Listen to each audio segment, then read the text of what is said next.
And here he is, confessing to mass murder in April of 1999. It was a journalist's scoop of a lifetime.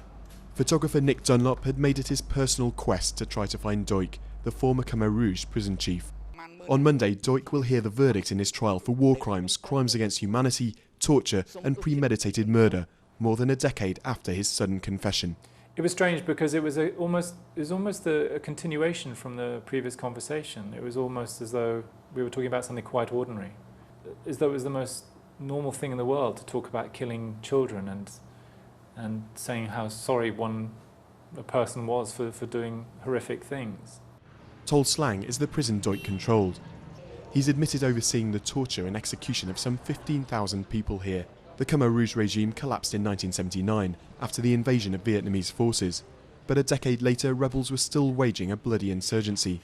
Duch had disappeared, many assumed long dead, until Nic Dunlop came face to face with him almost by chance in a western Cambodian village. I was wandering around. I walked up to a former Khmer Rouge soldier and began taking photographs of him, and whilst I was there, this small man wearing an American Refugee Committee t-shirt walked up to me, and it was Duch. The ex-prison chief was arrested a few weeks later and has spent more than a decade in prison. Throughout his 9-month trial, he largely cooperated with the UN-backed Cambodian court, several times seeming to show some remorse.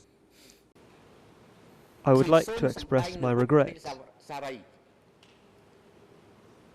and my most heartfelt sorrow. He might have said sorry, but Duch also asked to be acquitted and released on the last day of his trial. Prosecutors have demanded that he be sentenced to 40 years, in effect a life sentence for the 67-year-old. Whatever the verdict, it will be a landmark day for Cambodia in a process triggered by an unexpected encounter with a photographer.